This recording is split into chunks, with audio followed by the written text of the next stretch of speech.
Assalomu alaykum. O'zbekiston yangiliklari bilan tanishtirishda davom etamiz.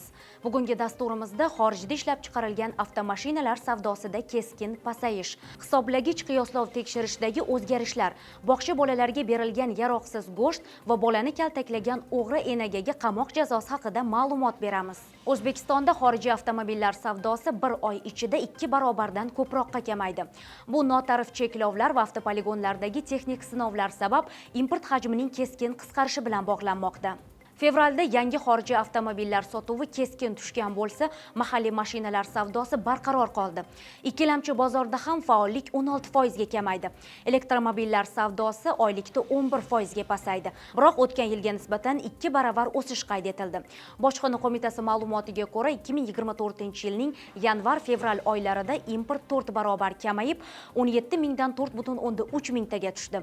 Benzinli, gibrid va elektromobillar importi ham sezilarli ravishda pasaygan.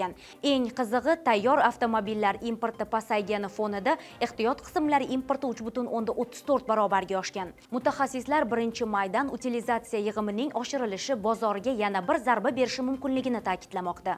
O'zbekistonda elektr, gaz va suv hisoblagichlarni davriy qiyoslashdan o'tkazish uchun fuqarolar va tadbirkorlar tomonidan ariza berish tartibi bekor qilindi. Yangi tartibga ko'ra, hisoblagichni o'z vaqtida tekshirish vazifasi ta'minotchi tashkilotlar zimmasiga yuklatiladi. Jismoniy shaxslar har 8 yilda, yuridik shaxslar esa 4 yilda hisoblagichlarni qiyoslashdan o'tkazish kerak.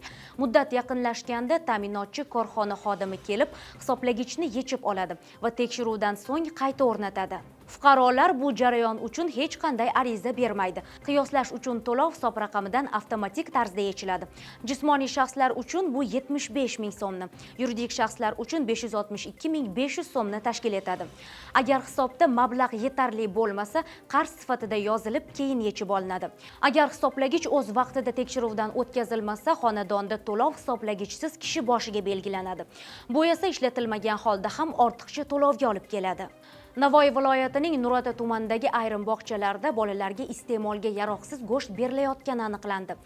Viloyat hokimi esa mas'ullardan halollik va vijdon bilan ishlash haqida qasamyod xatini yozdirib olishni talab qildi.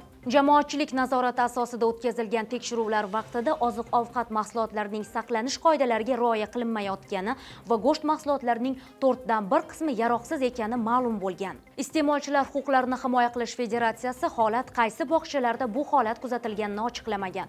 O'rganish ishlari davom etayotgani, aniqlangan kamchiliklar bo'yicha tegishli idoralarga ma'lumot taqdim etilishi aytilgan.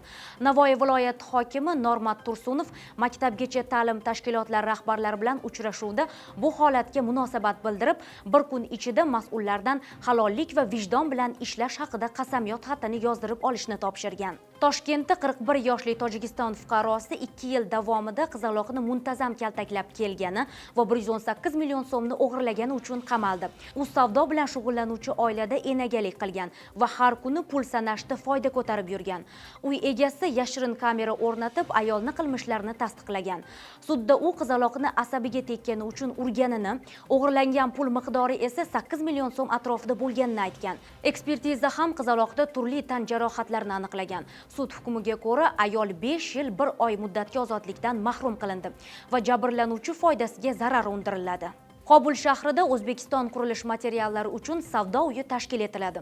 Bu haqda Savdo-sanoat palatasi ma'lum qildi. Ushbu savdo uyi 570 kvadrat metr maydonda showroom va 500 metr kvadrat omborxonani o'z ichiga oladi. O'zbekistonlik tadbirkorlar mahsulotlarni qulay shartlarda joylashtirish, mahalliy kompaniyalar bilan bevosita hamkorlik qilish imkoniga ega bo'ladi. Avvalroq Mozori Sharif shahrida ham shunday savdo uyi ochilgandi. U yerda tadbirkorlar 220 metr kvadrat maydonda mahsulotlarni namoyish etib, Afg'oniston bozorida faoliyat yuritishni boshlagan. Dasturimiz orqali sizlarga yetkazmoqchi bo'lgan kunning asosiy xabarlari mana shulardan iborat edi. Bizdan uzoqlashmang, kun.uz ni kuzatishda davom eting.